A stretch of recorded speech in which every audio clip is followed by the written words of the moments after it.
جب ابراہیم اور اسماعیل علیہ السلام کعبۃ اللہ کی دیواروں کو بلند کر رہے تھے، وَإِذْ يَرْفَعُ إِبْرَاهِيمُ الْقَوَاعِدَ مِنَ الْبَيْتِ وَإِسْمَاعِيلُ رَبَّنَا تَقَبَّلْ مِنَّا إِنَّكَ أَنْتَ السَّمِيعُ الْعَلِيمُ۔ کعبۃ اللہ تیار ہو رہا ہے یا تیار ہو چکا، تو اس کے بعد انہوں نے اللہ رب العالمین سے یہ دعائیں مانگی کہ اے ہمارے پروردگار، ہم سے اس عمل کو تو قبول فرما، ربنا تقبل منا انک انت السمیع العلیم، یقیناً تو سننے والا، ہماری دعاؤں کا سننے والا، علیم جاننے والا، خوب علم رکھنے والا۔ اس کعبۃ اللہ کی تعمیر کو کس مقصد سے بنایا گیا اسے تو اچھی طریقے سے جانتا ہے۔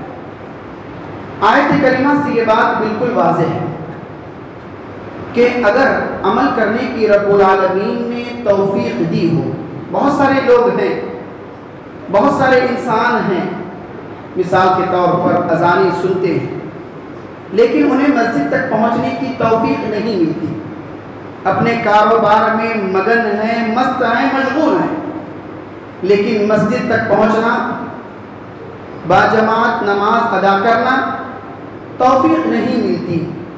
جنہیں توفیق مل گئی، واقعی یہ بھی اللہ رب العالمین کا ایک انعام ہے، یہ اللہ رب العالمین کا کرم ہے۔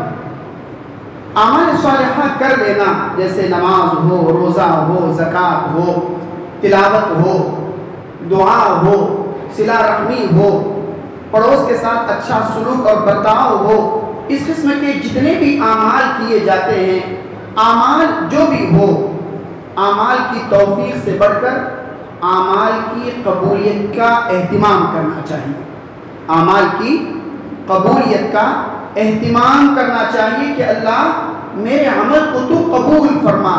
یہی چیز ابراہیم اور اسماعیل علیہ السلام نے کعبۃ اللہ کو تعمیر کرنے کے بعد اللہ رب العالمین سے دعائیں مانگی تھی، ربنا تقبل منا انک انت السمیع العلیم۔ اس لیے کہ بہت سارے ایسے اعمال ہیں جو اللہ رب العالمین کے یہاں تہامہ کے سفید بڑے بڑے پہاڑوں کے مانند ایک انسان، ایک مسلمان اعمال لائے گا، لیکن اللہ رب العالمین کے یہاں اس اعمال کا کوئی وزن نہیں ہوگا، ہوائے منثور ہو جائے گا، اس کا کوئی وزن نہیں، اس کا کوئی مقام اور مرتبہ نہیں۔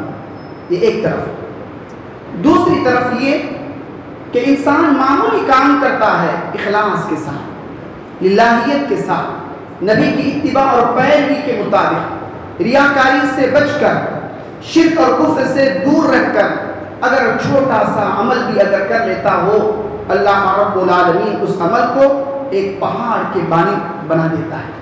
نبی کریم صلی اللہ علیہ وآلہ وسلم نے اس کی مثال یوں دی جیسے ایک جانور کا بچہ، گھوڑی کا بچہ، اگر چھوٹا سا بچہ ہے، جس طریقے سے انسان پالتا ہے، پوستا ہے، بڑا کرتا ہے، اسی طریقے سے اللہ رب العالمین چھوٹی چھوٹی نیکیوں کو ایک بڑے سے بڑا پہاڑ کے مانند اللہ رب العالمین بنا دیتا ہے۔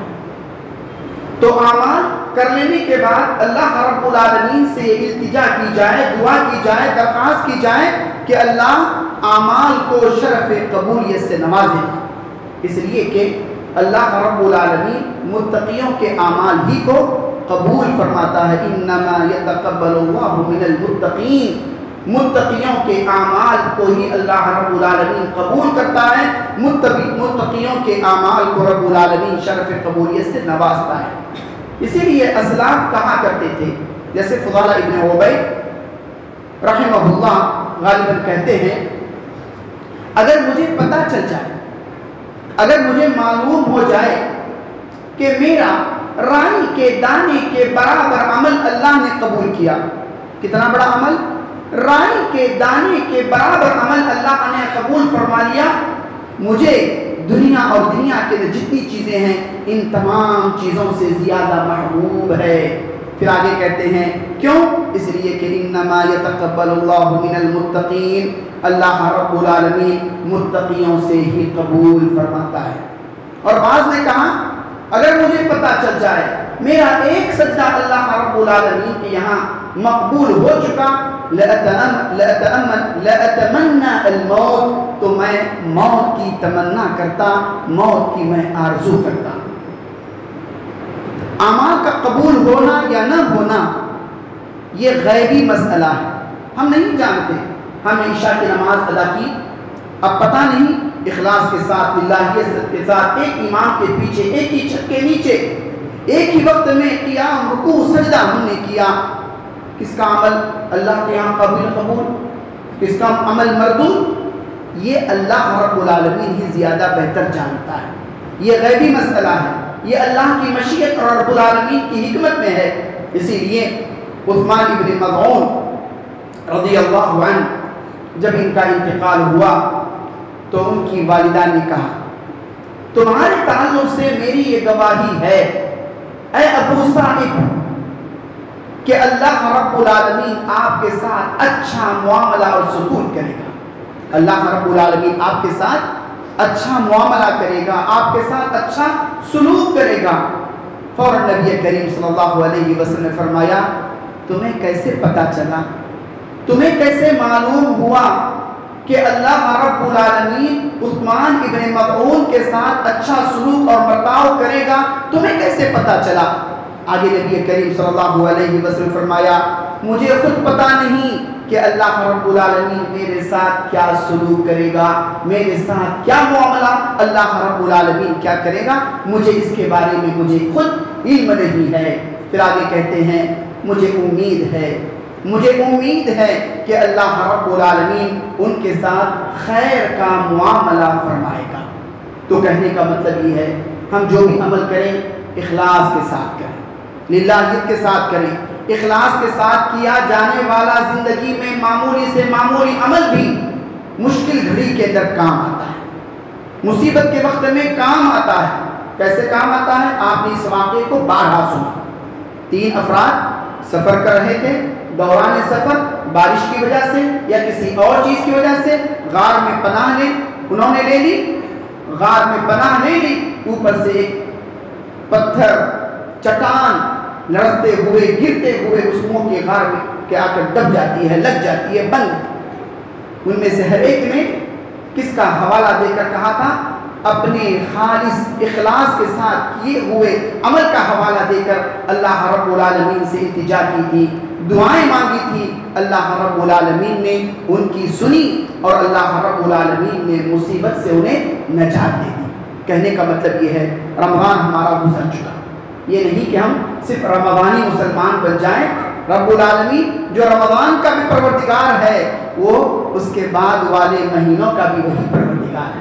اس لیے جس شوق کے ساتھ، جس جذبے کے ساتھ، جس لگن کے ساتھ، جس تڑپ کے ساتھ ہم نے عبادات کی ہیں، وہ تڑپ، وہ لگن، وہ جذبہ، وہ شوق ہمارے اندر اب بھی باقی رہنا چاہیے۔ اور اسی کے ساتھ ساتھ رب العالمین سے دعائیں مانگیں کہ رب العالمین ہماری عبادات کو، ہماری جسمانی، ہماری مالی، ہماری لسانی، ہر قسم کی عبادات کو رب العالمین شرف قبولیت سے نوازے۔ ہمارے اسلاف کے بارے میں یہ بات آتی ہے کہ وہ رمضان کے حصول کے لیے 6 مہینے پہلے دعائیں مانگا کرتے اور رمضان توفیق ہو جانے کے بعد مزید وہ اللہ رب العالمین سے دعائیں مانگتے کہ رب العالمین ہماری عبادات کو قبول فرمائے۔ تو میں رب العالمین سے دعا کرتا ہوں کہ الہ العالمین ہم جو بھی عمل کریں اخلاص کے بل بوتے پر کریں، اللہ رب العالمین ہماری ان اعمال کو شرف قبولیت سے نوازے۔ رب العالمین ریاکاری اور شرک اور بدعات، اس قسم کی تمام بیماریوں سے، خرابیوں سے رب العالمین ہماری حفاظت فرمائے۔ اللہ رب العالمین ہماری نیکیوں کو قبول فرمائے، درجات میں بلندی عطا فرمائے۔ اللہ رب العالمین ہمارے سیئات کو مٹا دے۔ اللہ رب العالمین ہمارا خاتمہ خیر پر فرمائے۔ آمین وآخر دعوانا ان الحمدللہ رب العالمین۔